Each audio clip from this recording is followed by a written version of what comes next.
ರಾಮಣ್ಣ ಅವರಿಗೆ ಪತ್ನಿ ತೀರಿ ಹೋಗಿ ಬಹಳ ಕಾಲವಾಗಿತ್ತು. ಇದ್ದ ಒಬ್ಬನೇ ಒಬ್ಬ ಮಗ ವಿದೇಶದಲ್ಲಿ ಓದುತ್ತಿದ್ದ. ಒಂದು ದಿನ ಮಗನಿಗಾಡಿ ಒಳ್ಳೆಯ ಸಂಬಂಧ ನೋಡಿದರು. ಮಗನಿಗೆ ಫೋನ್ ಮಾಡೋಣ ಅಂದುಕೊಳ್ಳುವಷ್ಟರಲ್ಲಿ ಮಗನೇ ತಂದೆಗೆ ಕರೆ ಮಾಡಿದ. ಅರೇ, ನಿನಗೆ ಶತಾಯುಷ್ಯ ಇರಲಿ. ಈಗ ತಾನೇ ನಿನಗೊಂದು ಶುಭ ಸುದ್ದಿ ಹೇಳೋಣ ಅಂದುಕೊಂಡಿದ್ದೆ. ಅಷ್ಟರಲ್ಲಿ ನೀನೇ ಫೋನ್ ಮಾಡಿದೆ ಎಂದು ತಂದೆ ಹೇಳಿದರು. ಏನು ಆ ಸುದ್ದಿಯಪ್ಪ ಎಂದು ಮಗ ಕೇಳಿದ. ನಿನಗೊಂದು ಒಳ್ಳೆಯ ಸುಂದರವಾದ ಹುಡುಗಿಯನ್ನು ನೋಡಿದ್ದೇನೆ. ನೀನು ಇಂಡಿಯಾಕ್ಕೆ ಬಂದ ಕೂಡಲೇ ನಿನ್ನ ಮದುವೆ ಮಾಡಿಬಿಡೋಣ ಅಂದುಕೊಂಡಿದ್ದೇನೆ ಎಂದು ಹೇಳಿದರು. ಅಪ್ಪ, ನನ್ನ ಮದುವೆ ವಿಷಯದ ಬಗ್ಗೆ ನಿಮಗೆ ಹೇಳಲೆಂದೇ ಫೋನ್ ಮಾಡಿದೆ. ನಾನು ಇಲ್ಲಿ ಒಬ್ಬ ಹುಡುಗಿಯನ್ನು ಪ್ರೀತಿಸುತ್ತಿದ್ದೇನೆ ಎಂದು ಮಗ ಹೇಳಿದ. ಕೊನೆಗೆ ಅಲ್ಲಿ ಬಿಳಿ ಹುಡುಗಿಯನ್ನು ಏನಾದ್ರೂ ಒಪ್ಪಿಸಿದ್ಯಾ ಏನೋ ಎಂದು ತಂದೆ ಕೇಳಿದರು. ಇಲ್ಲ ಅಪ್ಪ, ಬಿಳಿಯಾಗಿರುತ್ತಾಳೆ, ಆದರೆ ನಮ್ಮ ದೇಶದವಳೆ. ಆಕೆಯ ತಂದೆ ನನ್ನನ್ನು ಬಿಟ್ಟು ಬೇರೆ ಹುಡುಗನಿಗೆ ಕೊಟ್ಟು ಮದುವೆ ಮಾಡುತ್ತಿದ್ದಾಗ ಅನಿವಾರ್ಯ ಪರಿಸ್ಥಿತಿಯಲ್ಲಿ ನಾನೇ ಮದುವೆ ಮಾಡಿಕೊಳ್ಳಬೇಕಾಯಿತು ಎಂದು ಮಗ ಹೇಳಿದ. ಅರೆ, ಕೊನೆಗೆ ಮದುವೆಯನ್ನೂ ಮಾಡಿಕೊಂಡೆ ಎಂದಾಯಿತು. ಸರಿ, ಇನ್ನೂ ಏನು ಮಾಡುವುದು? ಒಬ್ಬನೇ ಮಗ. ನಿನ್ನ ಸಂತೋಷಕ್ಕಿಂತ ನನಗೆ ಬೇರೇನೂ ಬೇಕು. ಹಾಗಾದರೆ ಆ ಹುಡುಗಿಯನ್ನು ಕರೆದುಕೊಂಡು ಇಂಡಿಯಾಕ್ಕೆ ಬಾ ಎಂದು ತಂದೆ ಹೇಳಿದರು. ನೀವು ನೀಡಿದ ಆಘಾತದಿಂದ ಚೇತರಿಸಿಕೊಳ್ಳಬೇಕೆಂದರೆ ವಿದೇಶಿ ಮದ್ದು ಹಾಕಬೇಕಾಗುತ್ತದೆ. ಬರುವಾಗ ತಗೊಂಡು ಬಾ ಎಂದು ತಂದೆ ಹೇಳಿದರು. ಒಂದು ದಿನ ಮಗ ತನ್ನ ಹೆಂಡತಿಯನ್ನು ಕರೆದುಕೊಂಡು ಭಾರತಕ್ಕೆ ಬಂದ. ಸೊಸೆಯನ್ನು ನೋಡಿದ ಮಾವನವರಿಗೆ ಒಮ್ಮೆಲೆ ಶಾಕಾಯಿತು. ಬಿದ್ದರೆ ಬಿದ್ದ, ಆದರೆ ಸರಿಯಾದ ಹುಡುಗಿಯನ್ನು ಒಪ್ಪಿಸಿದ. ಕೆಂಪು ಸೇಬಿನ ಹಾಗಿದ್ದಾಳೆ ಹುಡುಗಿ, ಅದಕ್ಕೆ ಇವನು ಇವಳನ್ನು ಬಿಟ್ಟುಕೊಡಲಿಲ್ಲ ಎಂದು ಮನಸ್ಸಿನಲ್ಲಿ ಅಂದುಕೊಂಡರು. ಸರಿ, ಇಷ್ಟಕ್ಕೂ ನಿಮಗೆ ಆ ಕಾರ್ಯ ನಡೆದಿದೆಯೇ ಎಂದು ಕೇಳಿದರು. ಇಲ್ಲಪ್ಪ, ಅವಸರದಲ್ಲಿ ಮದುವೆ ಮಾಡಿಕೊಂಡೆವು. ಇನ್ನೂ ಅಂಥದ್ದು ಏನೂ ಆಗಿಲ್ಲ ಎಂದು ಮಗ ಹೇಳಿದ. ಸರಿ, ಪುರೋಹಿತರನ್ನು ಕರೆಸಿ ಒಳ್ಳೆ ಮುಹೂರ್ತ ಇಡಿಸುತ್ತೇನೆ ಎಂದು ಪುರೋಹಿತರಿಗೆ ಫೋನ್ ಮಾಡಿದರು. ಪುರೋಹಿತರು ಬಂದು ಪಂಚಾಂಗ ನೋಡಿ ಈ ರಾತ್ರಿಗೆ ದಿವ್ಯವಾದ ಮುಹೂರ್ತವಿದೆ ಎಂದು ಹೇಳಿದರು. ಅಲಂಕಾರದವನು ಬಂದು ಹಾಸಿಗೆಯನ್ನೆಲ್ಲ ಹೂಗಳಿಂದ ಅಲಂಕರಿಸಿದ. ಆಗ ತಂದೆ ಮಗನಿಗೆ, ಹುಡುಗಿ ರೂಮಿಗೆ ಬಂದ ಕೂಡಲೇ ಅವಸರಪಟ್ಟು ಮೊದಲೇ ಏನು ಮಾಡಬೇಡ, ಮುಹೂರ್ತದ ಸಮಯದಲ್ಲೇ ಕೆಲಸ ಪೂರ್ತಿ ಮಾಡು ಎಂದು ಹೇಳಿ ಹೊರಟು ಹೋದರು. ಮದುಮಗಳು ನಾಚುತ್ತಾ ಹಾಲಿನ ಗ್ಲಾಸ್ ತೆಗೆದುಕೊಂಡು ರೂಮಿಗೆ ಹೋದಳು. ಮಗನು ಎದ್ದು ನಿಂತ. ಅವಳು ಮಾತ್ರ ಹೋಗಿ ಹಾಸಿಗೆ ಮೇಲೆ ಕುಳಿತಳು. ಅದೇನು, ನಿನಗೇನು ಗೊತ್ತಿಲ್ಲವೇ? ಮೊದಲು ಗಂಡನ ಆಶೀರ್ವಾದ ತೆಗೆದುಕೊಳ್ಳಬೇಕು ಎಂದು ಮಗ ಹೇಳಿದ. ಸರಿ ಎಂದು ಕಾಲಿಗೆ ನಮಸ್ಕರಿಸಿದಳು. ಕಾಲು ಮುಟ್ಟಿದ ನಂತರ ಕತೆ ಹೇಳುತ್ತಾ ಕುಳಿತ. ಹಬ್ಬ ಇನ್ನೆಷ್ಟು ಹೊತ್ತು ಎಂದು ಅವಳು ಕೇಳುತ್ತಾಳೆ. ಇರು, ಮುಹೂರ್ತದ ಸಮಯ ಬರಲಿ ಎಂದು ಮಗ ಹೇಳಿದ. ತಂದೆಯು ಬಾಗಿಲ ಹತ್ತಿರ ಬಂದು ಕೇಳುತ್ತಿದ್ದರು. ಮುಹೂರ್ತದ ಸಮಯಕ್ಕೆ ಮುನ್ನ ಸೊಸೆಯ ಸಣ್ಣ ಸಣ್ಣ ಶಬ್ದಗಳು ಕೇಳಿಸುತ್ತಿದ್ದವು.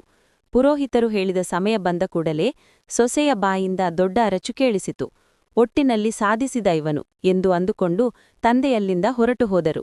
ಮರುದಿನ ಮಧ್ಯಾಹ್ನ 12 ಇದ್ದರೂ ಇನ್ನೂ ಬಾಗಿಲು ತೆರೆಯಲಿಲ್ಲ. ಆಗ ತಂದೆ ಹೋಗಿ ಬಾಗಿಲು ತಟ್ಟಿದರು. ನಿದ್ದೆ ಮತ್ತಿನಲ್ಲಿ ಆಕಳಿಸುತ್ತಾ ಚೆಲ್ಲಪಿಲ್ಲಿಯಾದ ಕೂದಲಿನೊಂದಿಗೆ ಅಳಿಸಿದ ಹಣೆಯ ಬೊಟ್ಟಿನೊಂದಿಗೆ ಇದ್ದ ಸೊಸೆ ಬಂದು ಬಾಗಿಲು ತೆಗೆದಳು. ಮಾವನವರನ್ನು ನೋಡಿದ ಕೂಡಲೇ ನಿದ್ದೆ ಮತ್ತು ದೂರವಾಯಿತು. ತನ್ನ ಬಟ್ಟೆ ಹೇಗಿದೆ ಎಂದು ನೋಡಿ ಸರಿಪಡಿಸಿಕೊಂಡಳು. ಅರೇ, 12 ಆಗ್ತಿದೆ, ಏಡಪ್ಪ ಎಂದು ತಂದೆ ಹೇಳಿದರು. ಅಬ್ಬಾ, ಇರು ಅಪ್ಪ, ರಾತ್ರಿಯೆಲ್ಲ ನಿದ್ದೆಯಿಲ್ಲ, ಸ್ವಲ್ಪ ಹೊತ್ತು ಮಲಗಲಿಕ್ಕೆ ಬಿಡಿ ಎಂದು ಮಗ ಹೇಳಿದ. ಆ ಮಾತು ಕೇಳಿ ಸೊಸೆ ನಾಚುತ್ತಾ ಅಲ್ಲಿಂದ ಹೊರಟು ಹೋದಳು. ಟಿಫನ್ ಮಾಡಿ ಮಲಗಿಬಿಡು, ಮತ್ತೆ ಸಂಜೆಗೆ ಓಪಿಕೆ ಬೇಕಲ್ಲಮೇ, ಏಳು ಎಂದು ತಂದೆ ಹೇಳಿದರು. ಹೋಗುತ್ತಿದ್ದ ಸೊಸೆ ಕಡೆ ನೋಡಿದರು. ಬಿಳಿಯ ಸೊಸೆ ಮೈಯೆಲ್ಲ ಕೆಂಪಗೆ ಕಂದಿ ಹೋಗಿತ್ತು. ಹೀಗೆ ಆ 3 ರಾತ್ರಿಗಳು ತುಂಬ ಸಂತೋಷದಿಂದ ಕಳೆದ ಮೇಲೆ ಒಂದು ದಿನ ಮಗ ತನ್ನ ಹೆಂಡತಿಗೆ, ಡಾರ್ಲಿಂಗ್, ಇಂದು ಸಂಜೆ ನನ್ನ ಸ್ನೇಹಿತನ ಮದುವೆ ಇದೆ, ಹೊರಡು, ಮದುವೆಗೆ ಹೋಗೋಣ ಎಂದು ಹೇಳಿದ. ಅಯ್ಯೋ, ನಾನು 3 ದಿನಗಳ ಕಾಲ ಎಲ್ಲಿಗೂ ಬರಬಾರದು ಎಂದು ಅವಳು ಹೇಳಿದಳು. ಅಯ್ಯೋ, ಹಾಗೇನಾ ಎಂದು ಹೊರಗೆ ಹೋಗಿ 2 ಮೆತ್ತನೆಯ ಪ್ಯಾಕೆಟ್ಗಳನ್ನು ಕೊಂಡು ತಂದು ಕೊಟ್ಟನು. ಸರಿ, ಹಾಗಾದರೆ ನಾನು ಹೋಗಿ ಬರುತ್ತೇನೆ, ನೀನು ಜಾಗರೂಕಳಾಗಿರು ಎಂದು ಹೊರಗೆ ಹೊರಟು ಹೋದ. ಅಷ್ಟರಲ್ಲಿ ಕತ್ತಲಾಯಿತು. ಹೊರಗಡೆ ಜೋರಾಗಿ ಮಳೆ ಬರುತ್ತಿತ್ತು.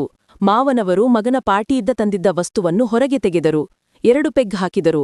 ಅಷ್ಟರಲ್ಲಿ ಸೊಸೆ ಸ್ಲೀವ್ಲೆಸ್ ಟೀ ಶರ್ಟ್ ಧರಿಸಿ ಬಂದಳು. ಅಷ್ಟೇ, ಅವಳನ್ನು ನೋಡಿದ ಮಾವನವರಿಗೆ ಬುದ್ಧಿ ಭ್ರಮಣೆಯಾಯಿತು. ಬಾ ಸೊಸೆಯೇ, ಸರಿಯಾದ ಸಮಯಕ್ಕೆ ಬಂದೆ, ಬಾ, ಕಂಪನಿ ಕೊಡು ಎಂದು ಹೇಳಿದರು.